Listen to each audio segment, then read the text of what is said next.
Friends, welcome to my YouTube channel Jakkula JV TV. ప్రతి సంవత్సరం లాగానే రైతు మీద ప్రకృతి ఈ సంవత్సరం కూడా పగపట్టింది. మనం చూస్తూనే ఉన్నాం. గత కొన్ని రోజుల నుంచి తుఫాను ప్రభావంతో వర్షాలు పడ్డకాడ వర్షాలు పడుతున్నాయి. వర్షాలు పడిన చోట ఇలా మేఘామృతం అయి విపరీతమైన మంచుతోటి తీవ్ర వాతావరణాన్ని ఇబ్బంది పెడుతుంది. ఇది అన్ని రకాల పంటలకి నష్టదాయకం. వరి చూడండి, కోతకు వచ్చిన స్టేజ్లో ఉంది. నీళ్లు తీసేసాము. ప్రతిరోజు వర్షం అయితేనేమి, వాతావరణం మూసుకొని ఉండటం మూలాన అయితేనేమి ఆ ఒరిగింజ తడిచిపోయి నాణ్యత కోల్పోతుంది. తర్వాత చేలు ఆరకుండా ఉండటం మూలాన మిషనరీతోటి కోయించాల్సిన పరిస్థితి. పశుగ్రాసం నష్టపోతున్నాం. తర్వాత టైము బురదగా ఉండటం మూలాన టైం ఎక్కువ పడుతుంది.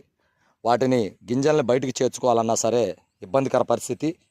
బయటకు వచ్చిన తర్వాత రోడ్డు మీద పోసినా సరే ఈ వర్షాలకి పట్టలు కప్పటం మూలాన గింజ డ్యామేజ్ అయిపోయి రేటు తగ్గిపోతుంది. అన్ని రకాలుగా వరి పంటని తీవ్ర నష్టంలోకి నెట్టేసింది ఈ వాతావరణం. తదుపరి మిర్చి పంట. నిన్నటిదాకా నానా ఇబ్బందులు పడున్న మిర్చి పంట ఈ మేఘావృతం అయి ఉండటం మూలన బొబ్బర్లు వచ్చే అవకాశం ఉంది. తదుపరి తామర పురుగు ఉధృతయ్యే అవకాశం ఉంది. కంది పూతలు ఉన్న స్టేజీలో ఉన్న కందికి పూత రాలిపోయే ప్రమాదం. ఇక అన్ని రకాలు నువ్వు ఏ రకం చూసుకున్నా సరే ఈ పంటలు అన్ని రకాలుగా ఇది ప్రకృతి ఇబ్బంది పెడుతూనే ఉంది ప్రతి సంవత్సరం. అన్ని సంవత్సరాల మాదిరిగానే ఈ సంవత్సరం కూడా అయిపోయింది మా పరిస్థితి. నేను అనుకుంటాను ఎప్పటికప్పుడు, ఏముందిరా బాబు ఈ నా వీడియో చూసి ప్రతి ఒక్కటి వీడికి ఏం పని బాటలేదా, ఎప్పుడు ఇదే గోల, ఇదే రచ్చ, ఇదే గోల, మా పత్తి పోయింది, మా మిరప పోయింది, మా ఊరి పోయింది, పోతే ఎవడికేమైందిరా బాబు ఈ వీడియోలో పక్కకు దెంగాడరా ఈడో పనికి మాలోడు అని చెప్పేసి ఒక భావన మీలో ఏర్పడ్డా, రైతు నిజంగా ఎదుర్కొంటున్న సమస్యల్ని, ప్రతిరోజు రైతు పడుతున్న బాధని మీ ముందుకు తీసుకురావాలనే ఉద్దేశంతో ఈ రోజున వీడియోలు చేస్తున్నాను. కొంతమంది రైతులు కూడా అనుకోవచ్చు, వీడికి ఏం పని బాటలేదు, పొద్దాకలు వీడియోలు చేస్తున్నాడు, ఎవడు పడుచుకుంటాడు మనల్ని అని.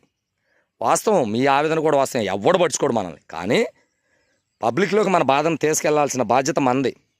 ఎవరో ఒక మహానుభావుడు మన మీద దయతలిసేసి ఈ యొక్క ఆశ మనల్ని ఆదుకోపోతాడనే చిన్న ఆశతోటి ఈ ప్రయత్నాలు చేస్తున్నాను తప్పితే నిజంగా ఇప్పుడున్న సమాజంలో రైతును బ్రతికించాలనే ఆశ కానీ ఆలోచన కానీ ఉన్న నాయకుడు కానీ ఉన్న ఉద్యోగం కానీ ఎవ్వడు లేడు అన్నది ఇది నిజం. కానీ మనం బ్రతికుండాలంటే మన బాధలు సమాజానికి తెలియపరచాలనే ఉద్దేశంతో నేను వీడియోలు చేస్తున్నాను. అప్పటికి కూడా వీడియోలు చేస్తూ చేస్తూ అలసిపోయాను. ఈ సంవత్సరం నేను ఈ పొలాన్ని కౌలుకిచ్చేసాను. నేను సాగు చేయటం వదిలేశాను, మానేశాను. నాలాగే పాపం ఇంకొక పేద రైతు వస్తున్నాడు. మిమ్మల్ని అందరినీ వాడి రక్త మాంసాలని భూమి మీద పెట్టుబడిగా పెట్టేసి సమాజానికి ఒక ముద్ద తిండి పెట్టడానికి నేను 25-26 సంవత్సరాలు పెట్టేసి అలసి సొలసి పక్కకు పోతే ఇంకొకటి భుజాన్ని వేసుకొని పాపం మీకు తిండి పెట్టడానికి వస్తున్నాడు. కనీసం నాలాంటి వాళ్ళని కాపాడలేకపోయినా ఇప్పుడు వచ్చే వాళ్ళనైనా కాపాడే ప్రయత్నం చేస్తున్నాను నేను. మేమెటు నష్టపోయి ఉన్నాం, మేమెటు భూమిని వదిలేస్తున్నాం. ఆ వచ్చేవాడు కూడా భూమిని వదిలేస్తే మీ కంచంలో ఏం పెట్టుకొని తింటారో ఒకసారి ఆలోచించండి. గతంలో చెప్పేవాళ్ళు ఈ నల్ల రేగడి మట్టిని తీసుకొని కంచంలో వేసుకొని కత్త పెరుగోసుకొని తినేవాళ్ళని. ఈ మట్టి తినాల్సిన పరిస్థితి మీకు రాబోయే రోజుల్లో వస్తుంది.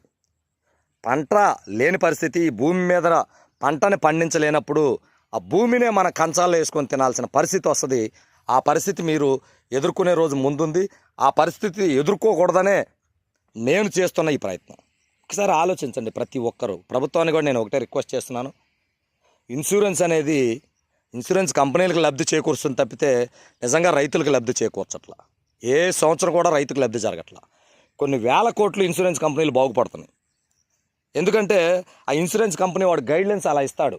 ఎటు నష్టపరిహారం ఇవ్వకుండా ఎగ్గొట్టేసి ఈ డబ్బుని ప్రభుత్వం దగ్గర నుంచి, రైతుల దగ్గర నుంచి వచ్చిన డబ్బుని దోచుకోవాలనే ఉద్దేశంతో వాడు కాలమ్స్లో అన్నీ నామ్స్ పెడతాడు. దాన్ని ప్రభుత్వాలు కూడా ఆమోదిస్తాయి. ఎందుకంటే ఏదో ఒక రాజకీయ నాయకుడు సపోర్ట్ ఆ ఇన్సూరెన్స్ కంపెనీకి ఉంటుంది కాబట్టి ప్రభుత్వ ఉద్యోగుల మీద కావచ్చు, ఇంకొక మీద కావచ్చు, ఒత్తిడి తెచ్చేసి దాన్ని ఆమోదింపజేసుకొని డబ్బులన్నీ దొబ్బేసి ఇన్సూరెన్స్ ఇవ్వకుండా ఎగ్గొడుతున్న సందర్భాలు చాలా సంవత్సరాలను చూస్తున్నాం. నిజంగా రైతు నష్టపోయినా సరే ఇన్సూరెన్స్ వచ్చిన దాఖలాలు ఎక్కడాలు. దయచేసి అలా కాకుండా నిజంగా నష్టపోయిన రైతుకి ఇన్సూరెన్స్ ఇప్పించేలాగా ప్రభుత్వం బాధ్యత తీసుకోవాలి. అది ప్రభుత్వం యొక్క బాధ్యత. చంద్రబాబు నాయుడు గారు, పవన్ కళ్యాణ్ గారు కావచ్చు, కూటమిలో ఉన్న ప్రజాప్రతినిధులు అందరూ ఈ యొక్క నష్టాన్ని నివారించడానికి ఏం చేయాలన్నది ఆలోచించండి. రైతును బతికించండి, దేశాన్ని కాపాడండి, ఆంధ్రప్రదేశ్ రాష్ట్రాన్ని అభివృద్ధి పదంలో ముందుకు తీసుకెళ్ళండి. జై జవాన్, జై కిసాన్, జై హింద్.